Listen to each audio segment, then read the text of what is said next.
Dans la suite de ma série Réaliser un tileset rétro, je vous propose de changer de support. Cette fois-ci, j'ai choisi la NES et je vais réaliser un tileset de Final Fantasy premier de la saga. Rendez-vous après l'intro.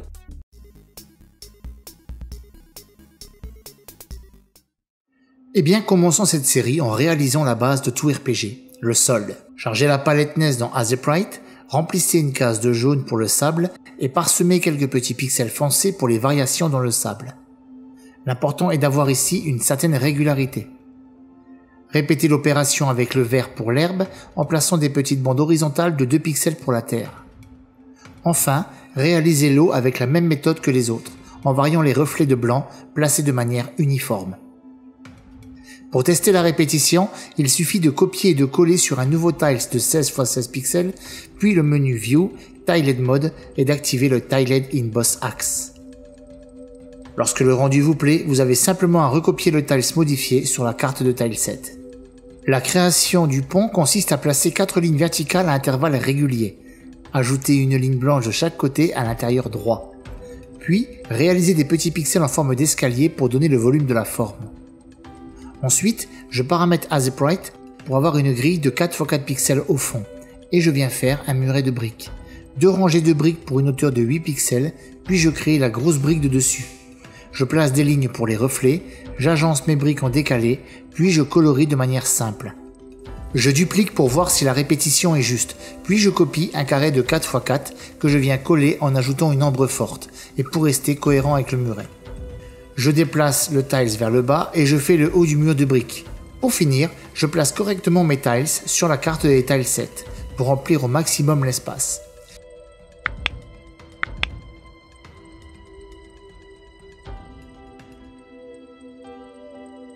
Je viens effectuer quelques retouches sur le muret pour rendre meilleur l'aspect de la grosse pierre vue par le dessus.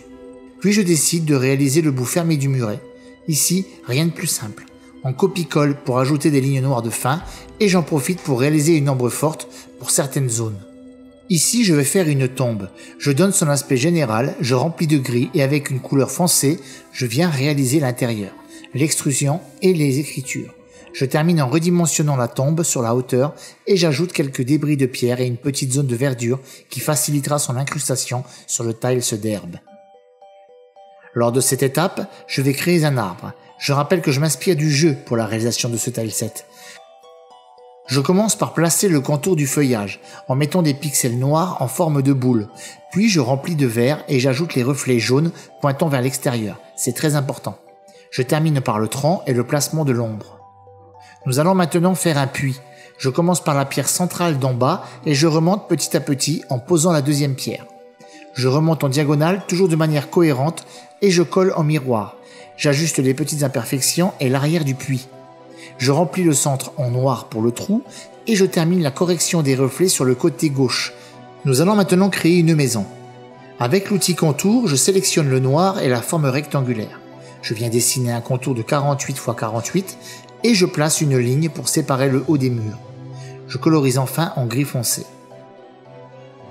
Pour un premier jet, je place un aplat de couleurs. Je fais les fenêtres de manière à pouvoir en placer 2 par tiles. Copier-coller sur le dernier pan de mur et passons à la création de la porte. Ici, on met d'abord les lignes qui remontent pour avoir l'encadrement de porte. Puis l'arrondi du dessus est fait de manière symétrique. N'oubliez pas de remplir de gris foncé ce dernier. Ombrez les coins de la porte et nous allons pouvoir passer à la création des tuiles. Ici, de la patience et de la cohérence. Faites une forme au contour noir avec des petites lignes blanches pour les reflets et simplement garder à l'esprit que 4 tuiles doivent tenir par case. Ajustez les bords et les zones ombrées, puis faites un copier-coller pour remplir le reste de la toiture. Je termine par l'ombre de la maison qui est réalisée sur le côté droit. Sauvegardez votre travail avant l'exportation sous Unity. C'est très important pour avoir une source à retoucher ou améliorer. Vous pouvez découvrir les autres tilesets rétro dans la playlist qui se trouve dans la description ou voir les autres tutos. N'oubliez pas de liker la vidéo, c'est très important pour moi et le référencement de la chaîne. Enfin, exportez le tileset vers Unity.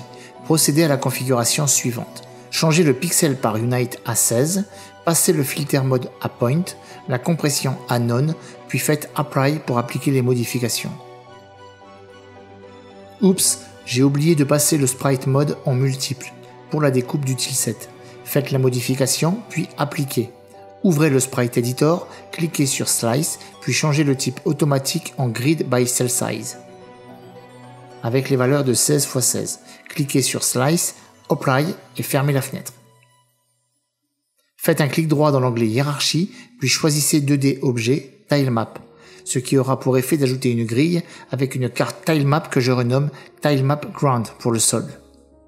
L'ordre in Layers est à 0 pour ce tilemap. Ensuite, ouvrez l'onglet Tiles Palette et faites une nouvelle palette que j'ai nommée NESFF pour ma part et pour le besoin de la vidéo.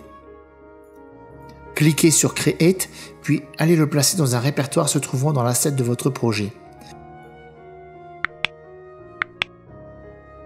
Faites glisser le sprite découpé, puis enregistrez dans le même répertoire que précédemment. Voilà, votre tileset est importé et prêt à être utilisé. Je vais venir peindre l'herbe dans un premier temps sur lequel j'ajoute la petite rivière. Je viens décorer les bords de l'eau avec le sable pour faire une petite zone de contraste et donner l'impression d'un chemin également. Ensuite, je réalise un nouveau tilemap que je nomme House. Et comme vous l'aurez certainement deviné, je vais y placer les maisons de mon jeu. 3 petites maisons suffiront car la map n'est pas très grande. Je fais un troisième tilemap que je nomme Tree pour placer les arbres. Je l'agence de manière harmonieuse pour faire ressortir le tileset. Sur un autre tilemap, je viens déposer les tombes également de ci de là et j'ajoute aussi un puits pour la source d'eau de ce petit hameau. Enfin, sur un dernier calque, je viens mettre les icônes d'une armurerie et d'un hôtel que j'ai réalisé hors vidéo et pour créditer encore l'ensemble. Lorsque je teste le jeu, vous vous rendez compte que tout a disparu. Ceci est dû au fait que le Order by Layers est égal à 0 pour tous les calques. Je viens simplement incrémenter dans l'ordre les calques 0 pour le sol, 1 pour les maisons, 2 pour les arbres, 3 pour les tombes, 4 pour les infopanneaux. Je reteste et voilà, notre map est terminée. Vous pouvez vous rendre compte qu'il est assez facile de réaliser des tilesets pour votre jeu. Merci d'avoir regardé cette vidéo, laissez-moi un pouce bleu si elle vous a aidé, abonnez-vous pour en voir d'autres, à bientôt, ciao.